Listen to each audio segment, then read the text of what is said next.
E aí, pessoal, boa noite.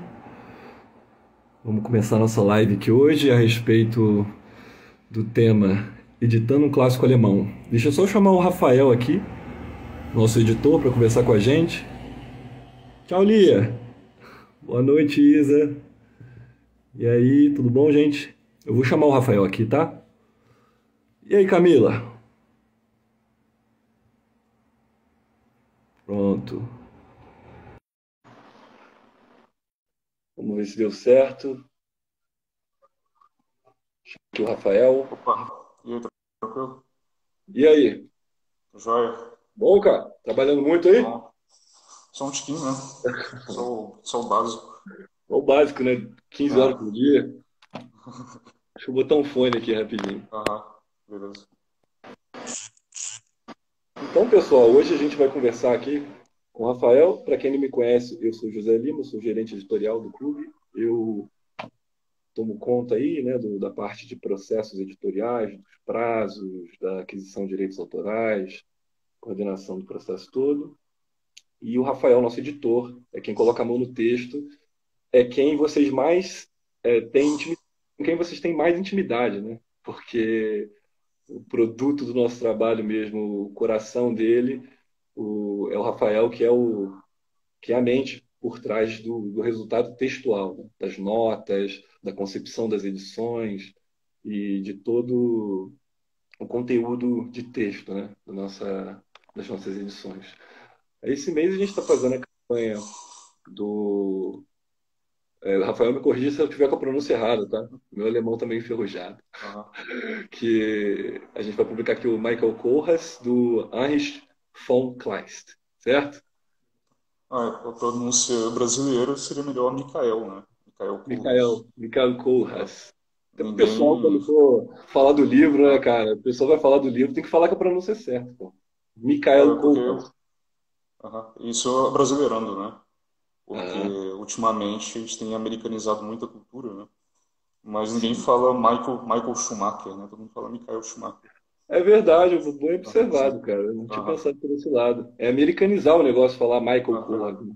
Michael Kohlhaas, aham. do Heinrich von Kleist, não é isso? Isso aí. A pronúncia alemã é Michael, né? Michael Kohlhaas. E o Uhum. autor Heinrich von Kleist. Heinrich von Heinrich, aham. Kleist. Isso. Ótimo, Pode falar um excelente. Heinrich von Kleist, tá ótimo. Aham. E o livro secundário é o nosso livreto, né? É uma peça Uhum. também do mesmo autor, que é o Príncipe Frederico de Homburgo, certo? Isso, exatamente. Então tá joia. Vamos então começar a conversar aqui sobre esse tema dos clássicos alemães que a gente vem publicando e do processo editorial, principalmente focado no livro do mês, né? A gente está trabalhando Uhum. agora no Kohlhaas. Rafael, eu queria que você falasse um pouco aí para gente. Você, nesse mês, assim como em outras situações, você está acumulando a tarefa de tradutor também, né? É um Uhum. editor-tradutor. Me fala aí um pouco de como que é essa sua dinâmica de trabalho, como que você concilia essas tarefas? Você, ao mesmo tempo, ter uma visão de editor da obra e ter a preocupação de traduzi-la e fazer com que aquilo ali saia direito. É porque tem a questão filológica mesmo, né? Principalmente numa edição bilíngue. Então, você tem um trabalho de estabelecimento do texto original, e Uhum, você tem que ter um bom texto para traduzir, né? Você não pega qualquer texto na internet e bota lá e começa a traduzir o negócio, né? Então, tem primeiro essa seleção do texto. E aí entra várias questões, porque, por exemplo, o von Kleist ele escreveu essas duas obras na primeira década do século XIX. E aí você tem várias edições boas, só que você pode fazer uma opção, por exemplo, por querer se manter mais fiel ao texto da primeira edição ou modernizar o texto, né, como muitos editores fazem. aham, Então você também tem essas questões de você decidir mesmo o que eu vou fazer com o texto. Eu vou manter a ortografia original do texto, vou modernizar a ortografia. E é isso é uma das questões, né? sim. E uma vez você tendo o texto, aí você começa a traduzir. E aí você vai lidar com as peculiaridades daquele texto nesse ponto, né?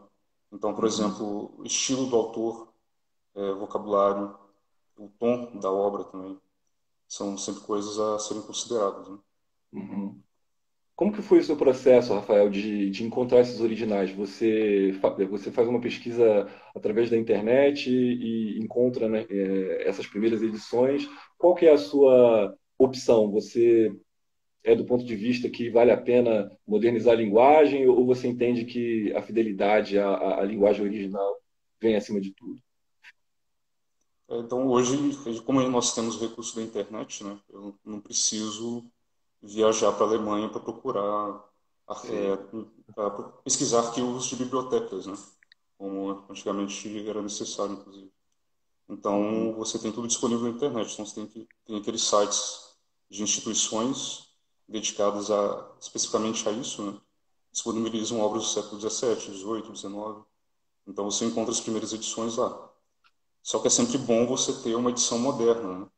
Isso também é localizado na internet. Você pode comprar uma versão e aí você vai confrontar o original com o trabalho dos editores, né? Como que Uhum. esse texto tem sido editado na língua original pelos editores do país do próprio autor, né?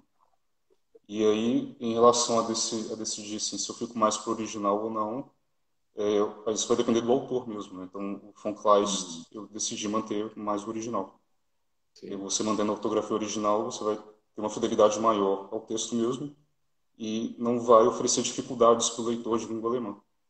Então, ele vai ver um texto que está com uma ortografia diferente, mas ele não vai ter problemas com isso, né? Seria diferente no caso de Shakespeare, né? O Shakespeare, a ortografia do Shakespeare que nós publicamos foi modernizada. Eu não segui a ortografia do primeiro fólio lá do século XVI, né? Ou do século XVII. Porque aquilo ali sim já poderia oferecer uma dificuldade maior para o leitor, né? Uhum.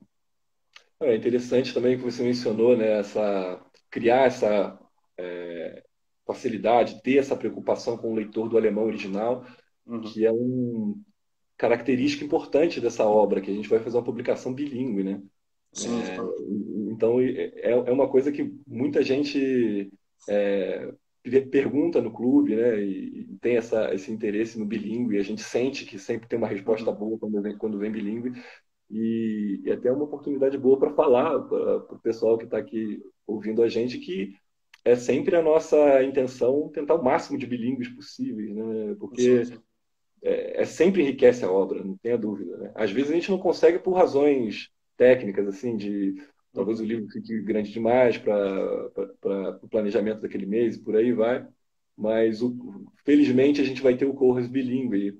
Tem uma pergunta boa aqui que surgiu Uhum. no chat aqui, que é o seguinte: como que você pesquisa, como que você lida com expressões que aparecem no texto que são muito locais e muito especiais, muito específicas, às vezes expressões idiomáticas e gírias, coisas assim, né? Você tem uma técnica, algum tipo de política assim pessoal para isso? Uhum. Eu tenho dois caminhos, né? Um deles é fazer a tradução literal e explicar em nota que aquilo é uma expressão idiomática e qual o significado. Ou Uhum. então fazer uma tradução mais compreensível e explicar em nota que no texto original tem uma expressão idiomática. Então, isso aconteceu uma vez no Curras. Ele usa uma expressão que diz respeito a um volume de aveia, né? Ah, E essa frase ela é muito impactante no momento, porque é no momento que o Curras está conversando com Lutero. E ele tenta se justificar e ele faz esse paralelo com essa medida de aveia. Só que se eu pusesse a tradução literal, que é um Sheffield de aveia, né, ia perder toda a expressividade uhum. da frase, que é uma frase impactante.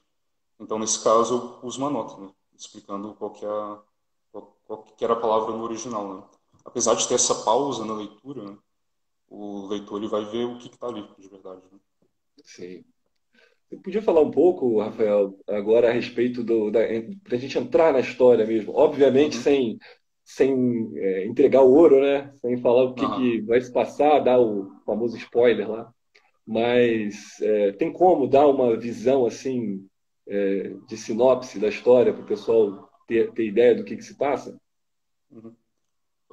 No primeiro parágrafo do livro já faz um ótimo resumo do Hum. que se trata o relato na narrativa, que é um homem de uma moral muito íntegra, irrepreensível, né?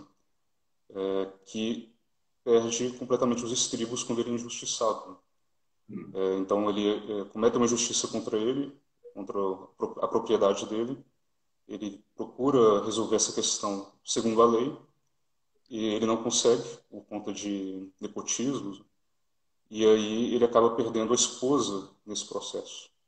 E quando ele perde a esposa, ele decide assim, chutar o pau da barraca.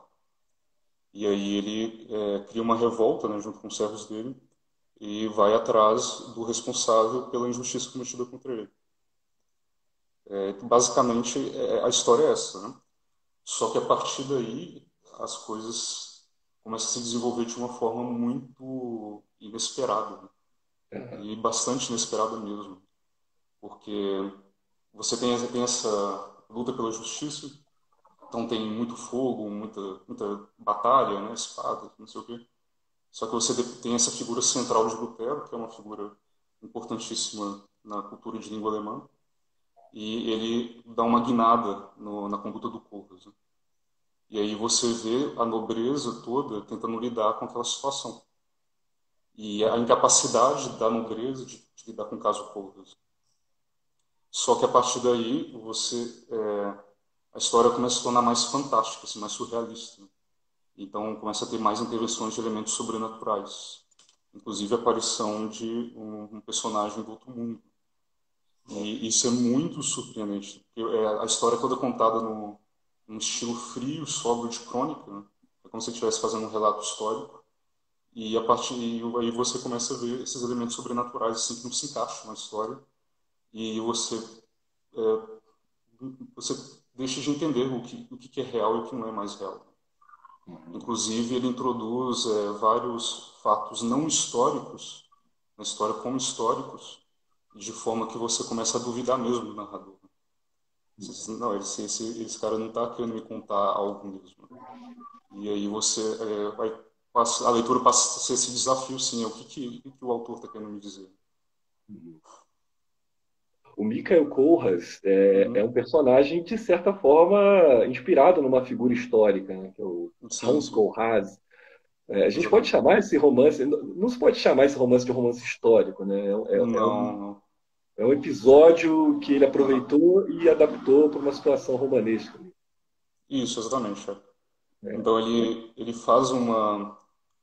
Eu até usei essa expressão na introdução que eu escrevi, né?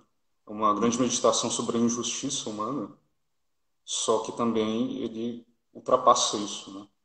Não é só um livro que traz questões filosóficas importantes, que faz isso, mas também é um livro extremamente dramático, né? E ele expressa esse drama não só nesses fatos insólitos que ele relata, mas também até na linguagem. Um livro bem moderno nesse sentido. Uma linguagem muito peculiar. Você falou em algumas das nossas reuniões aí durante o mês, uma coisa interessante que ficou na minha cabeça, que você disse que esses momentos em que o von Kleist cria situações em que você fica na dúvida se aquilo ali é uma alucinação do personagem, se é uma situação irreal ou se de fato tem algo absolutamente inverossímil de fato Uhum. acontecendo. E isso parece um recurso bastante moderno, né? A Von Alexa, né? Que ele acaba usando. Você consegue imaginar como que o von Kleist chegou até essa fórmula? Será que ele de fato era esse autor que estava à frente da época dele? É porque isso tem muito a ver também com a nossa falta de familiaridade com a literatura alemã. A Ah, gente vai mais para o lado dos ingleses e dos franceses. Nem a literatura espanhola, que é uma língua muito parecida com a nossa, a gente conhece bem. E você vê que, na verdade, os autores alemães daquela época, eles nos surpreendem muito quando a gente entra em contato com eles. Eles são muito inesperados mesmo, do nosso ponto de vista, né? sim. Então, a gente pensa no Kling, aqui que a gente publicou lá no Tempestade de Ímpeto, né? Uma Uhum. história também muito moderna, assim, que não é aquilo que um leitor brasileiro esperaria de uma obra do século XVIII, né? E o mesmo se dá com o von Kleist. Agora eu ia falar outra coisa, eu esqueci. Né? Enfim. Parece que Ah, o brasileiro, de algum modo, tem que descobrir ainda a literatura alemã, né? assim, Ela parece que só aquelas obras muito grandes e mundialmente famosas que são conhecidas aqui, e isso passa a impressão que a literatura alemã inteira se reduz àquilo, né? Quando, na verdade, Porque para o brasileiro, sim, tipo, é Goethe e Schiller, né? E é, Kafka também, né? Você tem esses do século XX são mais conhecidos, Thomas Mann, etc. Mas, assim, dessa época é Goethe e Schiller e qualquer outro autor como um autor da grandeza do von Kleist, se você publicar no Brasil vai parecer assim, o cara está publicando um autor alternativo, né? ah, Uma literatura B, assim, não é, né? Von Kleist é um dos maiores da Alemanha. Durante a República de Weimar, o maior prêmio literário da Alemanha era o prêmio Kleist, né? Kleist-Preis. olha. Então, assim, ele não é um autor de segunda categoria, com certeza não. E O, o Mikael o, Covas o, não é uma obra menor. sim, sim. Dá a impressão para a gente Uhum. que é uma obra do B, né? Uhum. Porque, de fato, o Brasil parece que tem uma defasagem em relação a traduções de alemão, né? Eu ia Uhum. perguntar o Exatamente. seguinte, Ah. como é que o Goethe deixou que o pessoal de Weimar colocasse um prêmio com o nome do Kleist, cara? Não, mas isso foi na República de Weimar, isso foi 100 Ah, anos já foi depois. depois. Pô, que É. susto, pô. Passaram a perna no Goethe lá, pô, É. deixaram Aham. botar o nome do cara. Aham. Aí foi, eu não sei se foi de 1919 a 1936, foi uma coisa assim. Aham. Não, uma coisa que é Uhum. muito impressionante quando eu tive contato com essa obra para a gente trabalhar e Uhum. surgiu esse título, né? Foi até uma sugestão sua no início do ano. Quando eu entrei na história, comecei a ver ali o que se passava e vi a história do Hans Kohlhase, que é o personagem real Uhum. que inspirou isso. Cara, é uma situação completamente louca que eu nunca imaginaria, né? Uma espécie de lampião na Alemanha medieval, um sujeito que Ah, sofre uma sim, claro. injustiça, o cara sofre uma Uhum. injustiça do Estado e Uhum. simplesmente levanta um bando de Uhum. assaltantes para aterrorizar o reino, sabe? Isso, Então, é incrível. Você... isso... Diga, Não, pode falar. pode continuar. Uhum. Não, não, Não, é eu que queria isso... mesmo ouvir o teu comentário sobre isso, sabe? Sim. Porque a gente acabou de editar o Sertões, né? E ficou muito viva aquela Uhum. imagem dos cangaceiros na minha mente, assim, daqueles caras Uhum.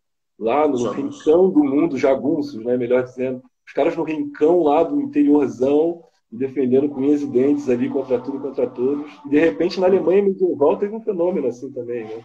Mas pode falar. É porque a dinâmica ali entre povo e nobreza ela é diferente da dinâmica hoje entre o povo e o governo, né?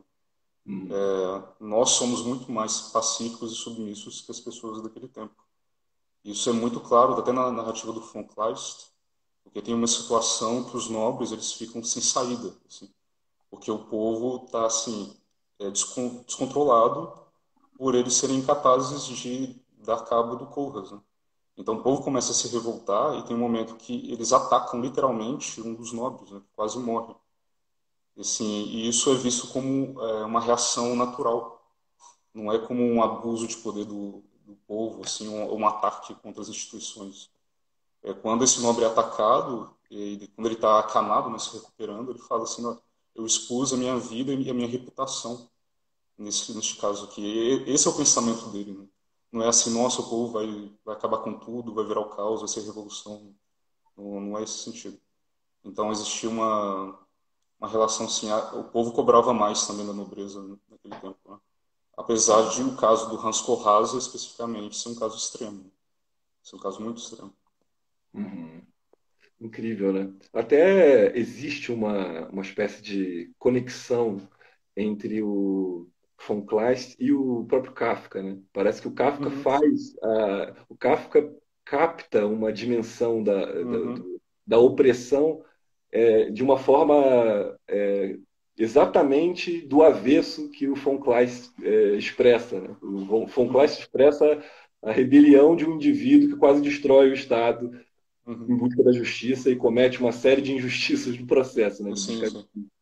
E aí você vê o outro lado de Kafka é sempre o indivíduo esmagado por aquela máquina Uhum, sim. fria e impessoal.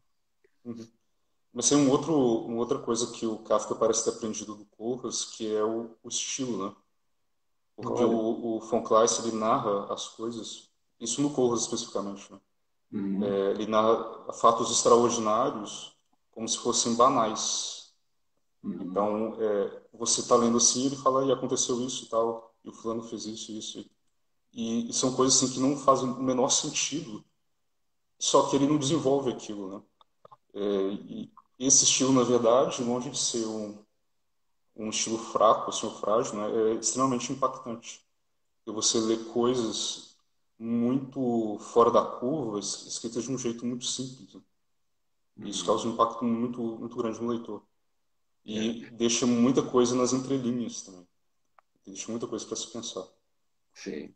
E é o impacto também nos tradutores, né? Porque a gente Uhum, conversa bastante sobre tradução, sobre problemas, né, e dificuldades na tradução, uhum, e esses autores que têm essa característica no estilo de produzir expressões incomuns que não parecem ter uma conexão lógica imediata, geralmente a tentação de um tradutor ruim é corrigir o uhum. autor, né, e matar Assim, aquela imagem. teve um caso específico é um desses casos assim, que aconteceu uma coisa muito extraordinária, ele narra como se fosse muito banal. Que um outro tradutor que eu consultei, ele simplesmente não entendeu o texto, né? E Aham. que ele usou uma palavra não muito comum, é um fato envolvendo um raio. E ele não usou a palavra raio, ele usou uma outra palavra menos comum para isso. E o outro tradutor ele não entendeu que se tratava de um raio. E, de fato, se um raio cair naquele momento, seria uma coisa muito extraordinária, que meio que não faria muito sentido. Tanto que ele Uhum. passa, ele fala que caiu o raio ali e ele continua a narrativa assim como se não fosse nada. Então, Uhum. aconteceu esse caso, né, que eu encontrei. Que loucura, cara. Só Uhum. interromper aqui nosso papo do Corras, que eu vi Aham. passando uma pergunta aí, Aham. de alguém falando assim, de dar uma dica aí do que vem mês que vem e tal. Sempre tem, né, essa pergunta. Uhum. E aí eu fiquei com vontade de dar uma dica. A dica vai ser o seguinte, vai ser a obra que vai vir no mês que vem, vai ser a obra mais pedida de todos os tempos do Clube de Literatura. Aí Essa é a minha dica. já entregou o ouro já. Entreguei ouro. Uhum. Tem mais 5 mais pedidas, Uhum. já restringe um pouco, né? Uhum. Mas é isso daí. Deixa eu ver se tem mais alguma pergunta aqui. Não, por enquanto, hoje está devagar de pergunta, hein, pessoal. Vamos mandar pergunta aí, porque a gente não pode falar também uma hora do On Classic, senão a gente vai contar a história inteira, né? Uhum. Lança aí perguntas e eu vou olhando aqui com cuidado e a gente traz depois.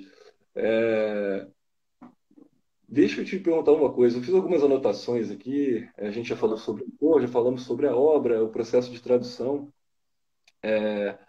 Eu acho que esse, essas nossas escolhas editoriais, sabe? É óbvio que a gente sempre observa a reação do público, né? A gente faz nossas escolhas, Uhum. observa.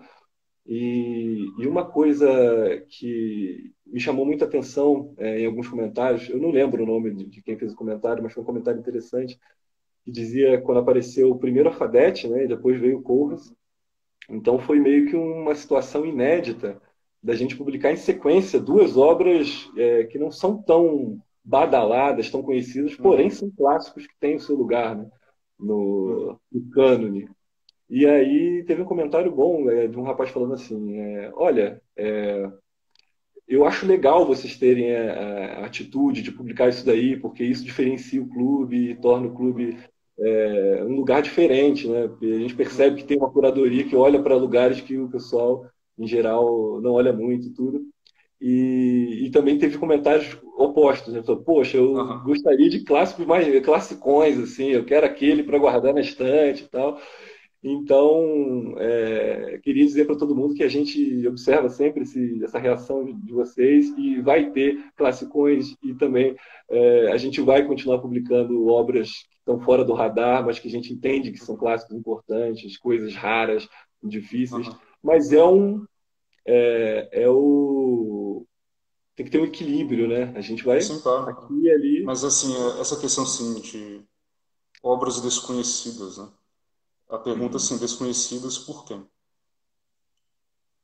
Assim, Aham. né, tá? Eu não conheço Michael Porras. Mas assim, será que o clássico é aquilo que o Rafael conhece? Então, o que o Sim. Rafael conhece é clássico, o que o Rafael desconhece não é clássico. Então, o nosso critério é disso, é esse, que o clássico é aquele que é clássico em sua língua, né? Então, von Kleist é um dos maiores clássicos da língua alemã, indiscutivelmente. Ele não é um autor obscuro, um autor menor na literatura alemã. Então, logo ele está apto para aparecer no clube, né? Sim, Eu acho sem que dúvida. isso é uma coisa importante a frisar, assim. E É, isso nos ajuda também a expandir no nosso universo, né? A gente não ficar só preso assim naquilo que a gente já sabe. Sempre estar exatamente. aberto a querer conhecer novas coisas, né? Eu acho que isso Exatamente. até é a função da literatura. Exato. Não, eu acho muito importante a gente ter essa postura da gente ter coragem mesmo, né, de publicar Uhum, coisas que talvez não sejam tão populares, mas que têm o seu lugar, uhum, como você mesmo sim. disse, né? Só porque eu conheço, só porque eu não conheço, não significa que não é um Uhum, clássico com uma relevância gigantesca para aquela tradição literária. Mas também uhum, fiquem tranquilos que a gente está com um cardápio bem farto aí de clássicos, classicões mesmo, uhum, daqueles que vocês gostam aí sim. também. Ah, sim, não, claro, claro, porque Aqueles tem que que todo ter. mundo Pode conhece faltar. Aham, vão vir aham, também, então fiquem uhum, tranquilos. Eu achei uma pergunta legal aqui do Rafael Costa. uhum. Ele perguntou para você o seguinte, Rafael, seu xará, né? Você pensa que a intensidade emocional da literatura alemã está de alguma forma ligada ao caráter ou à história do povo alemão? Seria mais talvez ligado à psicologia, né? Porque os alemães eles tendem a ser mais introspectivos que os povos latinos, por exemplo. É por isso que eles desenvolveram uma filosofia muito profunda, né? Uma metafísica muito profunda. Uhum. E isso se reflete na literatura, na filosofia, mas também na música, né? A música alemã ela é mais introspectiva do que se você comparar com a música italiana, que é uma tradição mais latina.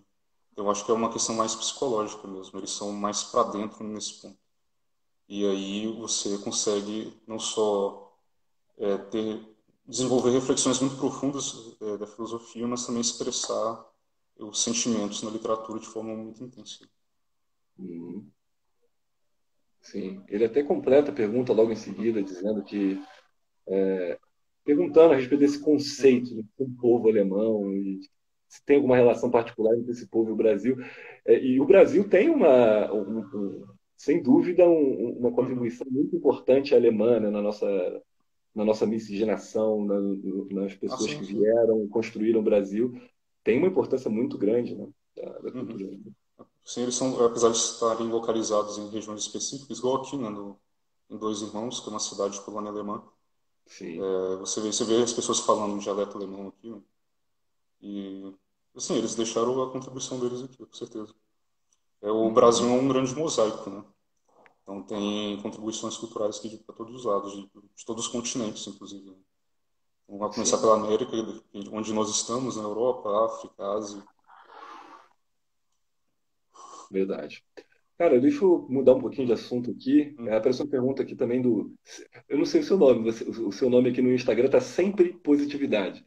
O Sempre Positividade perguntou, Uhum. vou responder com a máxima positividade aqui em sua homenagem. Ele está perguntando assim: por que que os livros só são enviados no final do mês? É uma questão de impressão, modelo de negócio, questão logística? Essa é uma boa pergunta, porque é uma dúvida que Uhum. muita gente tem, né? Sim. Uhum. Porque qual que é a expectativa normal de um consumidor de Uhum. livro no Brasil? É você compra um livro em algum site, em algum marketplace, em algum lugar, e vão te mandar um rastreio, e o livro vai chegar em uma, duas semanas na sua casa, né? Sim.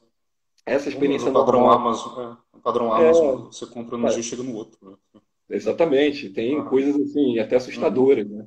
Uhum. Então, esse é o padrão, né? A gente está acostumado com isso. Só que o modelo de Uhum. clube do livro é diferente desse modelo de catálogo, né? O modelo de Uhum. catálogo, a editora deixa o seu catálogo aberto para todo o público e você escolhe o livro do catálogo da Uhum. editora que você mais desejar, compra, a editora já está com aquele livro em estoque e te envia. No caso do Uhum. clube do livro, o modelo é um pouco diferente. Porque essa coisa do clube, da caixa, né? Tem um Uhum. elemento de uma experiência que você vai ter na hora de receber esse produto. Não é só o livro, são outras coisas que vêm junto, né? Não é só um Uhum. cafezinho, vem uma espuminha em Sim. cima, tem um desenho na espuma. É uma coisa diferente, é uma experiência mais ampla. E do que se compõe essa experiência? Essa experiência se compõe de você se interessar por aquela obra, se a gente tem uma preocupação no nosso lado do marketing, né, de criar uma imersão no mês daquela obra, publicando muitas postagens com conteúdo sobre a obra, para que a pessoa realmente se envolva com aquilo, queira aquilo, e a campanha daquele mês, o livro é sempre entregue no mês seguinte daquela campanha. Então a gente produz um livro por mês, um livro principal, obviamente, e Uhum. outro livro, que geralmente é um livreto, um livro de menores dimensões, né? Uhum. E aí vai nessa caixinha com outros itens, sempre um marca-texto, um marca-página, né? Uhum. Marca-página customizado. Agora o Vicente Pessoa, nosso designer aí, soltou a caixa da mente dele, está fazendo vários marcadores diferentões aí, e o pessoal está Uhum. gostando muito. Como desse mês, que é uma carta de tarô da justiça, né? Que faz todo Sim. sentido, Assim, que as duas faz histórias. sentido também. É porque isso aí faltou ser explicado no post. E fizeram um post sobre o marcador, né? Mas não Aham. faltou um detalhe importante, porque no Corras tem uma personagem que é uma cigana. E essa personagem é essencial na história. Então ela tenta salvar o Corras da execução, né? E aí a associação que o Vicente fez foi assim, né? A cigana, então carta do tarô da justiça aqui para pegar esse elemento do livro e também a justiça, que é o tema das duas obras que nós estamos Sim. publicando. A gente, inclusive, está deixando Uhum. meio de escanteio aí o livreto. A gente vai falar um pouquinho sobre ele aqui Uhum. Sim. brevemente, que também o tema envolve um drama de justiça, né? Mas só para Uhum. concluir o que eu estava falando, a ideia do Clube do Uhum. Livro é uma experiência, é você receber todo mês, depois de passar por toda essa imersão na atmosfera da obra, com várias informações e ter aquela expectativa também, esperar, você receber na sua casa um conjunto de elementos, né? Que não é só o livro, é o livro com toda a edição que o Rafael faz, mas tem toda uma concepção estética, gráfica, que possui uma unidade com o trabalho do texto, com o próprio texto. Então, as nossas equipes, por mais específicas que sejam, um marketing, um design, todo mundo conversa muito, todo mundo é um amante da literatura a ponto de tentar produzir essa unidade, né? Então, vem desde o marcador e passa por todo o processo. Então, leva esse tempo, não é assim uma compra que você recebe ali, vai ser despachado para você na hora que você compra. Você, você paga para fazer parte do clube. Então, só as pessoas que fazem parte do clube de literatura vão ter acesso a essa experiência, a essa caixinha com 2 livros e mais outros elementos ali que completam essa experiência, né? Depois de passar por essa imersão no mês. Então, é uma experiência que não é para receber assim, dessa forma, paguei, vai chegar. Tem um processo, você faz parte do clube e aí você vai receber. Mas, de fato, a gente está passando por um problema. Até o pessoal recebeu um e-mail aí essa semana passada, se não me engano, da gente se desculpando. E eu acho que existe assim, algumas linhas de marketing aí, de relacionamento com o público, que são aquelas linhas que é proibido pedir desculpa, né? Parece que a gente tem que ser um relógio suíço, não pode ser humano. Assim. Tem muitas empresas que adotam essa tática de virar um robozinho, né?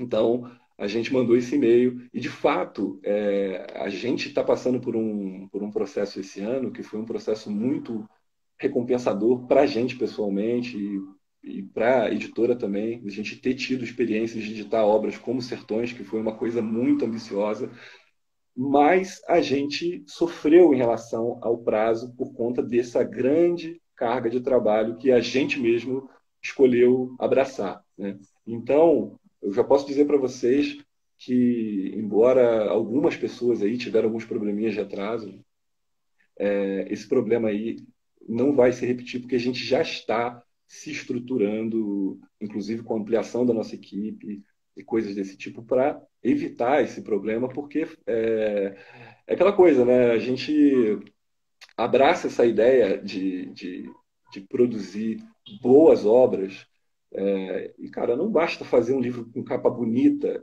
empacotar num papel de seda e mandar para casa do cara e para o cara colocar na estante lá e acabou, entendeu? Tem todo um trabalho criativo, intelectual, que é sério. A gente realmente acredita que essas coisas vão ficar para a herança. Então, em muitos momentos, a gente priorizou a qualidade e até pecamos em outros aspectos, que a gente já está pagando esses pecados, já estamos fazendo penitência. E se Deus quiser, a gente vai resolver, solucionar isso daí. Já está sendo solucionado, né? Então, eu digo isso para a galera aí que, com toda a justiça, fica ansiosa e demora um pouco mais para chegar, mas vocês podem ter certeza que isso daí já vai desaparecer, essa sensação de atraso, e também vocês vão fazer parte de um clube que cada vez mais vai entregar coisas impressionantes, assim, em termos de. Até para a gente olha assim, caraca, a gente vai conseguir publicar isso, sabe? Internamente. Então, eu imagino vocês que vocês vão curtir muito o que vai vir aí pela frente. A gente está trabalhando duro aí para conseguir direitos de obras e dar uma resposta, muitas vezes, ao que vocês pedem, sabe? Uhum. Então, é algo que eu garanto para vocês que vai valer a pena ter um pouco de paciência nesse final de ano, nesse momento, que a partir de dezembro agora a gente já vai normalizar essa pequena turbulência aí que a gente teve, né? Uhum. Diga aí, Rafa, você queria falar alguma coisa, cara? Acho que eu te cortei. Não, pode tocar aí. Pode seguir. Deixa eu ver então se a gente tem mais perguntas aqui. Uhum. O pessoal aí do marketing aí fica ligado aí no chat, que tem um pessoal aí dando ideia de grupo do Telegram. De repente vale a pena aí essa ideia. Isso daí não é com a gente não, pessoal, mas o marketing está ligado, está lendo aí o chat. O pessoal está criando aí grupo. Então, o pessoal está falando que compreende essa questão, que às vezes demora um pouquinho mais, mas isso daí, cara, vai acabar, se Deus quiser. A gente está trabalhando realmente duro para solucionar esse problema. E aquela coisa, né? Existe um drama em toda editora, que tem um lado comercial, que é o lado que, evidentemente, para sobreviver, para a coisa continuar, a gente precisa ter vocês e ter mais gente fazendo parte do clube para a gente ampliar a nossa infraestrutura e assim por diante. Isso é óbvio. Mas tem um outro lado também, que é o lado do nosso cuidado editorial, do nosso, sabe, não é produzir um sapato, não é produzir um Uhum. chinelo, sabe? É produzir uma obra literária que vai ficar registrada em papel, né? Uma coisa durável, uma E a coisa que vai gente tem passar. feito muita coisa em muito pouco tempo, né? Isso Exatamente. é uma Não, coisa o super nível. legal. Basta você olhar, se você for um pouco mais curioso, você chega assim, entra em sites de várias editoras e vê quantos livros elas publicam por mês. Dificilmente uma editora publica 2 livros por mês, a não ser que ela seja uma gigante, né? Então, a gente está nessa toada aí de 2 livros por mês e às vezes tem livro por mês que vale por 3, né? Como foi o caso dos Sertões ali, que foi um calhamaço de 2.000 notas, uma coisa primorosa que eu acho que a gente vai até tentar colocar esse livro aí num prêmio aí ano que vem, porque aquele negócio ficou muito bom. Uhum. Vamos trabalhar para isso daí, porque eu fiquei muito impressionado de olhar assim, poxa, a gente conseguiu. Deixa eu olhar aqui para mais algumas perguntas, o pessoal está falando. Dúvidas. Nick, é Nick que fala? Nick Fernand? Ele está falando assim, ó, quer saber novidades, né? Que é spoilers. Uhum. É o seguinte, a gente vai ter muita novidade daqui para frente. E o que eu posso dizer para vocês, assim, que esse ano foi um ano em que a gente entregou para vocês todas essas obras, a gente já está chegando na reta final, né? O próximo agora é dezembro, a gente está quase virando. Mas eu vou te dizer que, assim, tudo que a gente construiu esse ano, talvez o resultado mais bombástico vai acontecer no próximo ano, porque esse ano a gente já estava com ele planejado e durante esse ano a gente foi construindo o próximo ano, né? Que a gente vai fazendo o A nosso gente foi planejamento editorial. amadurecendo bastante também, né? Exatamente. A gente amadureceu muito nesse ano, em termos de tanto de processos internos, quanto de relação de trabalho de um com o outro, de aprendizado, né? De perceber que Uhum. certas coisas não dão certo, outras dão mais certo, mas principalmente em relação à nossa maturidade na parte de curadoria, que para mim é o ponto mais importante de um clube, né? Porque as pessoas elas confiam em fazer parte desse clube porque elas sabem que elas vão receber algo bom todo mês. Então, na verdade, essa mentalidade ela deve ser crescer cada vez mais, porque é essa que é a lógica do clube, né? Você confiar em alguém, cara, eu não quero mais olhar nenhum site de livro. Eu vou confiar nesses caras aqui para escolherem os livros que eu vou ter na minha estante, porque são clássicos e são livros que nunca vão envelhecer. Então, isso que a gente percebeu, que amadureceu muito, né? Então, assim, eu suspeito que vocês vão ficar bem impressionados, assim, com muita coisa que a gente construiu esse ano, mas só vai acontecer no iniciozinho agora do próximo ano, e já vai vir aí uma excelente e eloquente amostra disso no próximo mês, do que a gente construiu aí nesse período, que é a dinâmica natural, né, de Uhum. qualquer empreendimento. A gente começa lá, aposta mais nos domínios públicos e tal, daqui a pouco você começa a ter um pouco mais de infraestrutura, começa a fazer traduções próprias, e Uhum. aí chega um momento que você vai adquirindo direitos autorais e por aí vai. Então a gente está entrando, colocando o primeiro pé nesse outro degrau, que é o degrau da gente adquirir direitos autorais e ter uma resposta assim mais objetiva ao que a gente sabe que vocês querem muito, né? Então isso daí a gente fica muito feliz, dá muito trabalho, a gente fica muito cansado. Eu sei lá Uhum. quando que o Rafael tirou férias a última vez, ou eu, e todo o resto da equipe. E a gente também nem sabe quando que isso vai Quanto acontecer. que vai ter? É, mas Uhum. é isso aí, cara. A gente está aqui lutando por uma coisa que a gente ama, que é literatura, e que vocês amam também. Então a gente está junto no mesmo barco. É isso Uhum. que eu posso dizer. Deixa eu ver se tem mais perguntas aqui. Pessoal aqui, pô, obrigado aí, pessoal, que está aí falando que o clube é uma coisa legal para vocês. A gente ficou muito feliz com isso. Tem várias perguntas aqui. Tem uma pergunta aqui mais filosófica, mais abrangente aqui do Uhum. Rafael. O Rafael hoje está bem inspirado em perguntas filosóficas. Uhum. Ele perguntou o seguinte: veja aí se o Rafael tem algo a dizer sobre isso. Ah, Como que a gente vê a situação da literatura em nossos dias? Há apenas o culto aos clássicos do passado ou temos valor real na literatura contemporânea? Você tem algum comentário aí, Rafael? essa é uma pergunta complexa, assim, É, não existe uma resposta certa. Parece que se a literatura continua sendo produzida, né? E, assim, eu não sei se existe um culto aos clássicos. Eu não vejo nem o clube, nosso clube, assim, né? Como um culto aos clássicos. aham, Existem grandes autores vivos, né? Que escrevem obras de qualidade. É, eu acho que é isso, assim, os livros entram para a história e nós temos que preservar a história, né?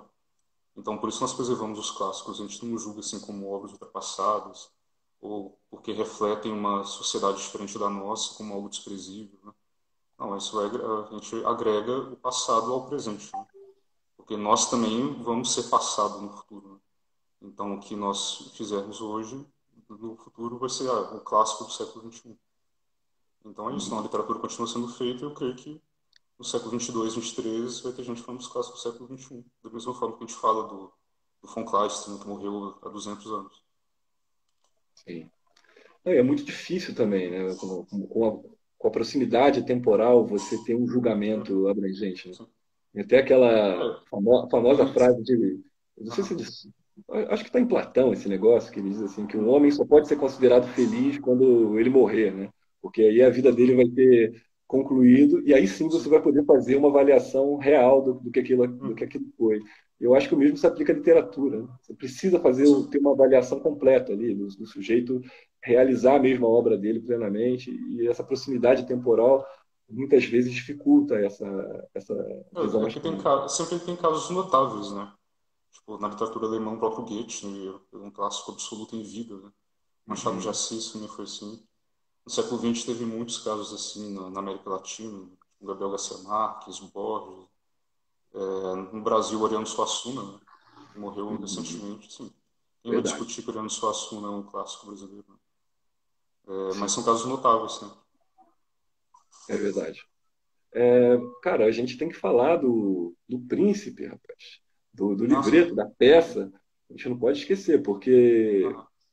uma das preocupações que a gente tem na hora da gente se reunir no nosso conselho editorial e construir o cronograma, fazer a curadoria, é sempre estabelecer uma relação entre as duas obras, né? A obra principal e a obra que é o livreto, a obra menor. Então sempre existe uma coerência entre as duas que a gente busca para a leitura das duas ser algo que faz sentido para quem tem Uhum. essa experiência. Então, Rafael, a gente sabe que o tema desse mês além de ser von Kleist, que é o autor que está em destaque, é também a justiça, né? O drama da justiça nesse mundo. Me Uhum. diga aí qual que é o drama da justiça no Príncipe Frederico de Hamburgo. Então, o Príncipe Frederico de Hamburgo também é outro personagem histórico, né? E essa peça foi dedicada à bisneta dele. Então, foi um clássico, escreveu uma dedicatória a ela. Então, ele aparece na história tendo um ataque de sonambulismo, né? E isso logo antes de uma grande batalha, de uma batalha decisiva. Então, foi a Batalha de Fehrbellin, que aconteceu, uma batalha histórica, e ele teria que liderar um regimento nessa batalha. Só que quando ele foi pego em sonambulismo, né, ele desconfiaram dele, assim, esse cara não vai ter a capacidade de conduzir a batalha amanhã, né? Então ele recebe ordens expressas de, durante a batalha, ele ficar estacionado até receber segundas ordens. Só que durante a batalha ele viu uma chance ali de intervenção e intervém contra as ordens dos seus superiores. Só que a intervenção dele é essencial para a vitória. Então, eles só conseguem a vitória porque ele desobedeceu às ordens, né? Só que, apesar disso, ele é julgado pela corte marcial e o príncipe eleitor o condena à pena capital. Então, o drama é esse, né? Assim, ele salvou o exército brandeburguês e era uma batalha contra os suecos, né? Então, ele salvou a pátria e é condenado à morte por isso, né? Só que também, como no caso do Corras, tem esse elemento fantástico. Nesse caso não é fantástico, mas é um elemento onírico, né? Porque no fim do drama você não sabe se aquilo aconteceu ou não também. Então ele existe essa outra ligação com Corras, né? Que você não sabe mais o que é real e o que não é real. Inclusive um dos versos mais famosos da literatura alemã, né? Aquele Ein Traum war sonst, que é um dos últimos versos da peça, né?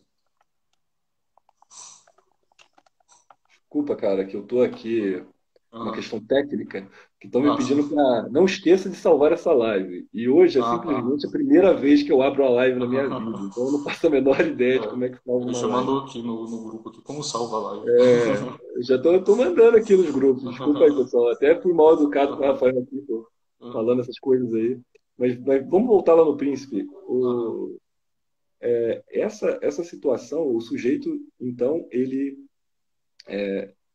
desobedeceu uhum. o seu líder e a desobediência dele salvou o dia, vamos dizer assim. Isso, exatamente. Tanto é que Que quando ele loucura. encontra o príncipe eleitor, né, ele chega com vários despojos dos suecos.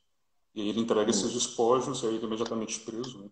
E o príncipe eleitor pega os despojos e expõe eles, assim, né, como troféu, né?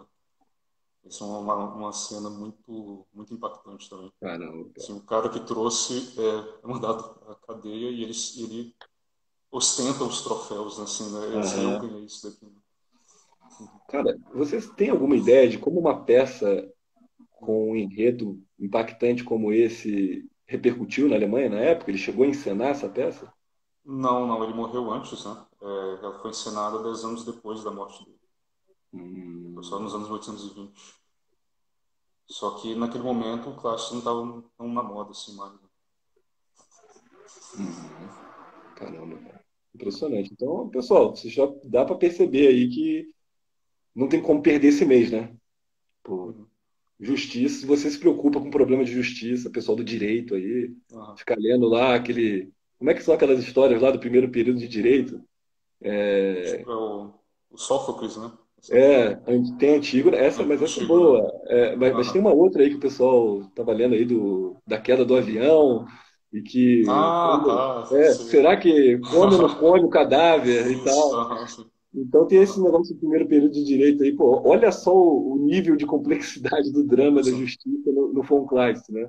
Aham. Espero que tenha aí algum professor de direito que pega essa obra e comece a usar na filosofia de direito Na aí. Alemanha isso é meio clichê, na verdade, né? Se você procurar coisas tipo pesquisar literatura e direito em alemão, assim, na língua alemã, vai aparecer o Von Kleist em algum momento. Lá e há vários comentários sobre isso, né, sobre as questões jurídicas que o Kleist levanta. Então tem muito material já preparado pelos próprios alemães, né? Uhum. Incrível. Rafael, acho que a gente está caminhando agora aí para o nosso Uhum. encerramento. A gente já chegou a 50 minutos de live. A gente Ah, pensou em fazer 40 e rendeu o papo. assim. Últimas perguntas. Quem tiver ainda alguma pergunta, manda aí que eu vou ler. Hoje o pessoal acho que ficou muito concentrado, porque você estava falando coisas profundas. Aí todo mundo ficou quietinho, Uhum. cara. Só te ouvindo ali, dando aula. Ninguém fez pergunta direito. Ah, Então eu vou encerrar. Então, pessoal, uhum. nós pretendemos Isso. continuar com essa ideia, né, de a gente fazer lives aí nos próximos meses. A gente acha muito legal essa experiência de fazer a live para ter essa interação com vocês bem de perto. Teve a primeira com o Vicente, com o Rafael, hoje foi eu e Rafael. E futuramente, quando surgirem situações como essa, que por acaso o Rafael é nosso editor e também o tradutor, a gente também pretende fazer lives com tradutores futuros aí, que a gente. Pra vocês terem uma ideia, deixa eu ver se eu posso dar essa informação aqui com a direção, porque eu vou dar um spoiler, né? Porque é spoiler, né? Vou dar um spoiler aqui, peraí. Ó, para vocês terem uma ideia, no ano que vem, nosso cronograma editorial, sei lá, vamos botar aí, mais da metade é tradução própria nossa. Uhum. Então, houve uma evolução, né? Nesse sentido. Uhum. Então, a gente vai ter muitas ocasiões para conversar com tradutores que fizeram Uhum. uma tradução exclusiva para o clube. E se você somar isso, traduções que a gente adquiriu os direitos autorais e são exclusivas por causa do contrato, né? Então esse número ainda aumenta mais. Então, ano que vem vão ter muitas obras exclusivas do clube. Então, para quem. Eu até entendo um pouco esse ponto de vista, né? Muita gente fala assim, poxa, para que eu vou fazer parte do clube exclusivo se pô, tem uma obra publicada ali que já tem. Está em Custa domínio R$ 5, né? público, custa R$ 5 e tal. Tem várias formas de responder essa pergunta, muitas Uhum. mesmo, responder essa objeção, né? Uhum. Mas eu diria que se vocês querem uma motivação é essa. A gente tem muita tradução própria, cada vez mais, e para chegar num ponto em que a gente só vai trabalhar com traduções exclusivas. Então, a gente está muito perto disso. E só não tem como trabalhar com tradução exclusiva ou com algo que seja só do clube quando é alguma obra clássica que, sei lá, de língua portuguesa, que aí não tem como, né? E Uhum. tem muitos clássicos de língua portuguesa que estão em domínio público e um dia a gente vai publicar. Então tá bom, pessoal, eu agradeço demais aí vocês, a presença de todo mundo. Eu vi que a live aqui ficou sempre aí batendo uns 90 e pouco, então o pessoal que entrou ficou o tempo todo. Eu agradeço aí ao Rafael também pelo tempo dele aí, pelo papo bom. E deixo uma boa noite aí para vocês. Então, boa Últimas noite para palavras aí, todos. Rafael. É só isso, descansem bem, né? Valeu, pessoal. Uma boa noite aí, bom descanso para todo Falou. mundo. Até a próxima, viu? Um abração.